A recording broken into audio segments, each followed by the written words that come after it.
नमस्कार दोस्तों।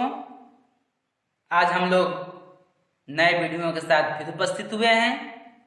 पिछले वीडियो में हम लोगों ने प्रकाश से संबंधित जानकारी प्राप्त की और फार्मूले को हम लोगों ने प्रूव भी किया। तो आज हम लोग नए अध्याय की ओर बढ़ेंगे। तो अध्याय का जो नाम है प्रकाश की प्रगति तथा हाइगेंस का सिद्धांत, जिसको हाइगेंस का तरंग सिद्धांत भी कहते हैं।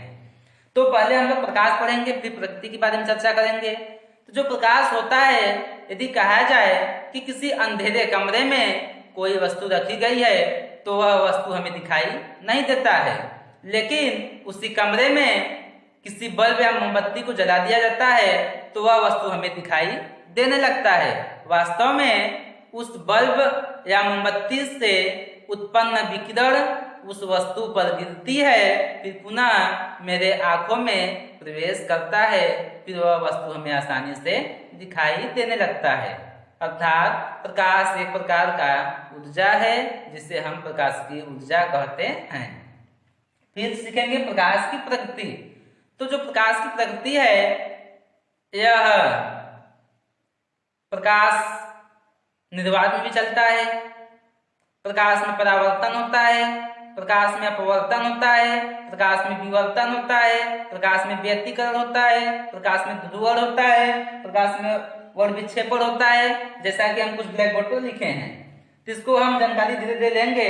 प्रकाश में परावर्तन, तो जब प्रकाश किसी पालिशदार सतह से टकराता है तो उसका अधिकांश भाग लौट जाता है। यह घटना प्रकाश का परावर्तन कहलाता है। इसमें आपतन कोण परावर्तन कोण के बराबर होता है, अर्थात कोणाई बराबर कोण r। फिर प्रकाश का अपवर्तन है, जब प्रकाश एक माध्यम से दूसरे माध्यम में जाता है तो अपने मार्ग से विचलित हो जाता है। यह घटना प्रकाश का अपवर्तन कहलाता है। फिर है वर्ण विक्षेपण, जब प्रकाश, सूर्य का प्रकाश हम जानते हैं कि सूर्य के प्रकाश को श्वेत प्रकाश कहते हैं। तो जब श्वेत प्रकाश किसी प्रिज्म पे पड़ता है तो वह प्रिज्म उसे विभिन्न रंगों में बांट देता है या विभाजित कर देता है, तो यह घटना वर्ण विक्षेपण कहलाता है। फिर है विवर्तन, तो जब प्रकाश चलता है तो उसके मार्ग में कोई सूक्ष्म अवरोध या छिद्र आ जाता है, अर्थात प्रकाश का आंशिक रूप से मुड़ना, प्रकाश का आंशिक रूप से मुड़ना प्रकाश का विवर्तन कहलाता है। फिर है व्यतिकरण, तो व्यतिकरण के लिए जब दो एक वर्णी प्रकाश पुंज किसी एक ही स्थान से संस्थित होती हैं तो उसके कुछ बिंदुओं पर प्रकाश की तीव्रता का मान अधिकतम और कहीं न्यूनतम होता है। जहां न्यूनतम होता है वहां अंधेरा हो जाता है। यह घटना व्यतिकरण कहलाता है। ठीक, समझ में आ गई होगी। इसके बाद हम लोग चर्चा करेंगे प्रकाश के लिए जो हाइगेंस का तरंग सिद्धांत है, अर्थात हाइगेंस का तरंग सिद्धांत के बारे में चर्चा करेंगे। तो जो हाइगेंस है एक वैज्ञानिक है, जो हॉलैंड देश के वैज्ञानिक है।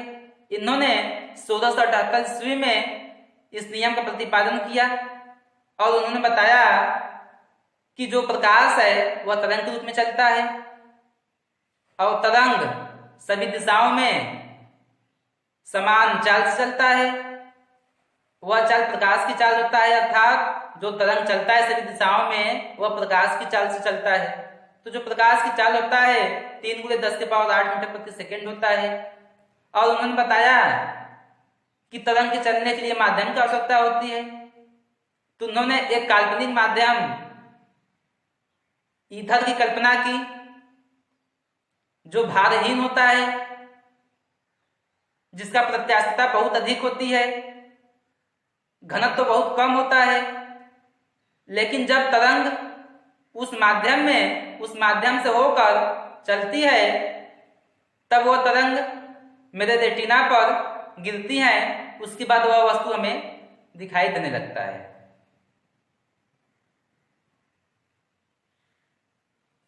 और विभिन्न रंगों के लिए लंबाइयां अलग अलग होती हैं। ये हो गया हाइगेंस का सिद्धांत, जिसको हाइगेंस का तरंग सिद्धांत कहते हैं।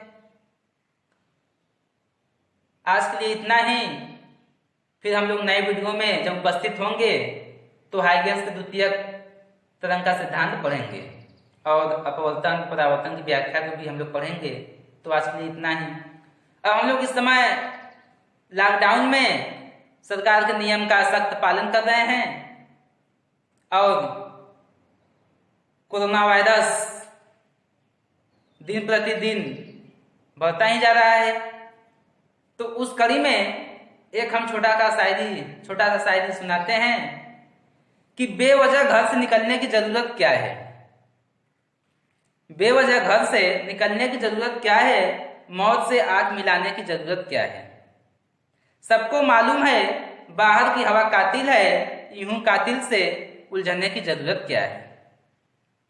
एक और है, नहीं रुकी कोरोना वायरस फिर नया कदम उठाया है। नहीं रुकी कोरोना वायरस फिर नया कदम उठाया है। पूरे भारत में लोगों ने फिर से लॉकडाउन लगवाया है। धन्यवाद।